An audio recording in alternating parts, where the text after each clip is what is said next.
Today we're going to be talking about product number 7, all-purpose cleaner. And this is a very versatile product. We're going to go over the use cases, the surfaces it can be used on, and then we're going to jump into a demonstration. When it comes to use cases, we use it to remove built up dirt and grime off of interior components of the vehicle, as well as some exterior components of the vehicle.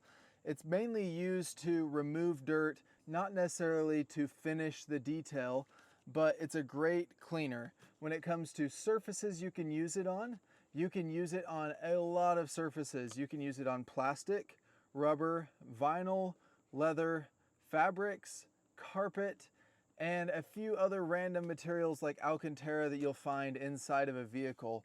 What we don't want to use it on necessarily is glass or metal finishes. You can use it on the glass if there's heavy buildup of something, but you're gonna have to follow up with a glass cleaner. Same with shiny interior components of the vehicle. It's gonna leave some kind of streaky smudginess on there most likely, and you're gonna wanna follow up with a detailer. Now, let's jump into the demonstration. So we're gonna work our way from the top to the bottom of this vehicle, talking about how we use this product. The most common ways that we use this product are spraying directly into a brush like these, or a microfiber, and then applying the product to the vehicle.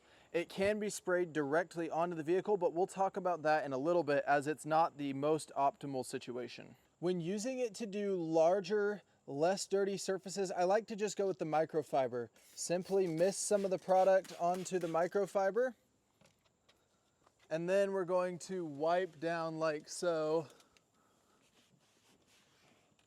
removing any of the dirt and grime there. Flip over, use the dry side to kind of dry some of that product up so it doesn't pool. And that's how you do it with a microfiber. When cleaning areas that are a little bit dirtier, like the steering wheel where they get buildup of oils, I like to use a detail brush, and I simply spray it directly into the brush, maybe put 2 pumps there, and then work it around on the surface like so. We can work around these buttons. You don't want to force too much of that cleaner down in buttons and switches, but it's not going to hurt them if you get just a little bit to dance over them like that. And then we want to wipe it dry with a microfiber so that it doesn't dry on the surface, because it will leave spots if you let it dry. Now, when using it to do larger areas like leather or vinyl seats, vegan leather seats, that sort of thing, I do like to use a bigger brush like this. And I simply take the product, spray about 3 sprays into it, maybe another extra for good luck. And then I work that product across the surface, and I'll usually go section by section. So I'm working this middle section here first. Wipe it down.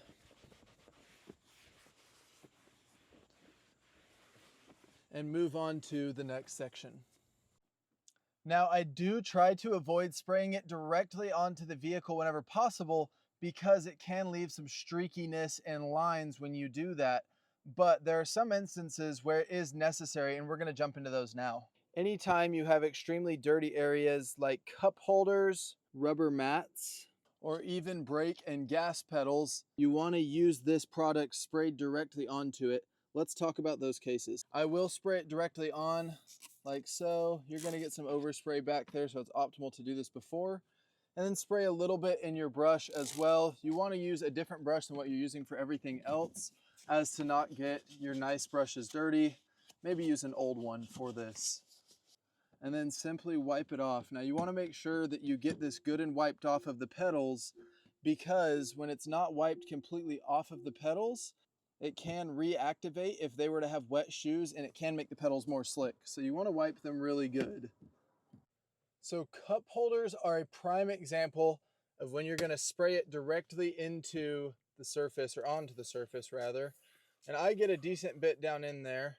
And a lot of times I'll use a little bit of a dirtier brush, because those cup holders are nasty. People spill Cokes and coffees down in there, crumbs and stuff. Work it around. Dry it out with a microfiber, and she's looking good as new. When doing rubber mats, you want to make sure you rinse them pretty well first. Then we're going to spray the product on there pretty heavily. This is all-purpose cleaner. Spray it into our drill brush as well, or you can use a hand brush. I prefer the drill brush. And drill brush it just like so. Or again, you can hand brush it. Just make sure you get full coverage either way.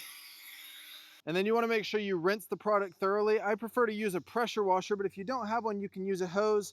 We're going to use a hose for this sake of the video in case you do not have a pressure washer.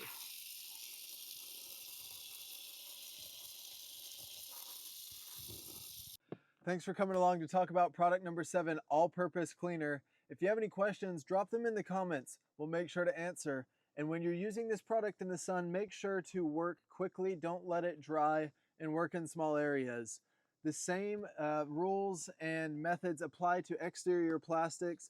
Just make sure anytime you're using this product with a brush or a microfiber or any other application method that you may use, you use the proper aggressiveness on the material so that your brush or microfiber does not scratch or damage the material. And as always with any product, you want to make sure to do a test spot first. Until next time, we'll see ya.